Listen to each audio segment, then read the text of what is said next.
One day, Edward was in the shed where he lived with the other engines.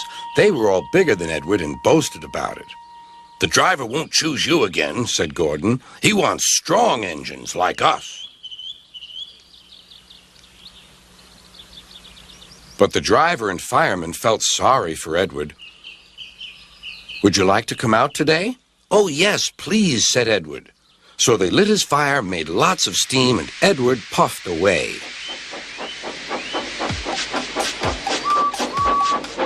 The other engines were very cross at being left behind.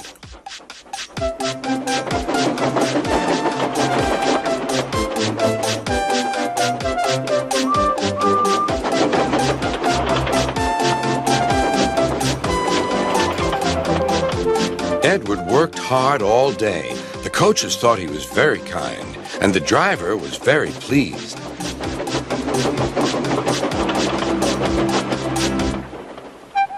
"I'm going out again tomorrow," Edward told the other engines that night.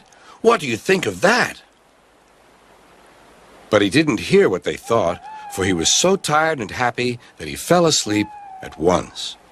Next morning, Edward woke up to find nothing had changed. Gordon was still boasting. "You watch me, little Edward, as I rush through with the express. That will be a splendid sight for you." "Goodbye, little Edward. Look out for me this afternoon."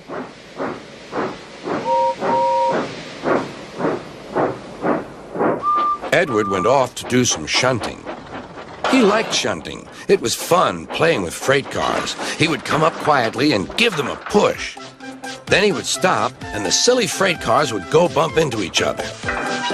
"Oh!" they cried. "Whatever is happening?"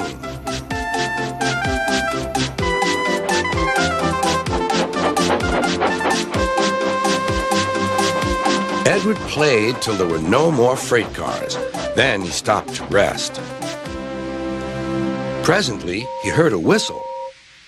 Gordon was cross. Instead of nice shining coaches, he was pulling a dirty freight train. "A freight train, a freight train, a freight train," he grumbled.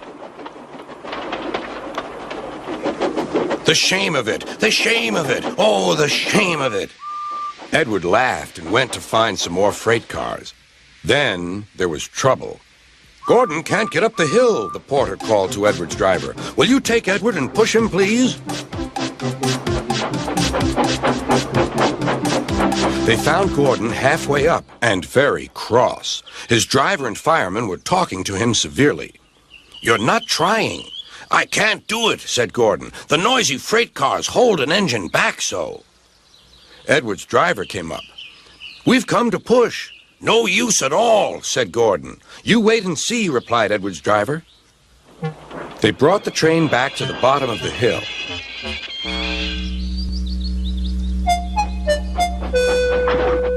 "I'm ready," said Edward. "No good," grumbled Gordon. They pulled and pushed as hard as they could.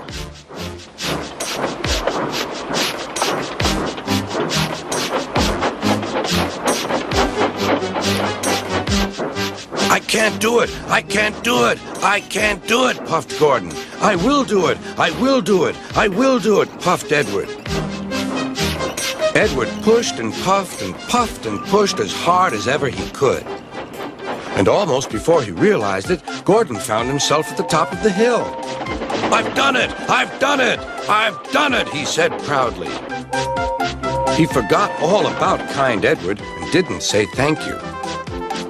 Edward was left out of breath and far behind, but he was happy because he had been so helpful. At the next station, he found that the driver and fireman were very pleased with him. The fireman gave him a nice long drink, and the driver said, "I'll get out my paint tomorrow and give you a beautiful coat of blue with red stripes. Then you'll be the smartest engine in the shed."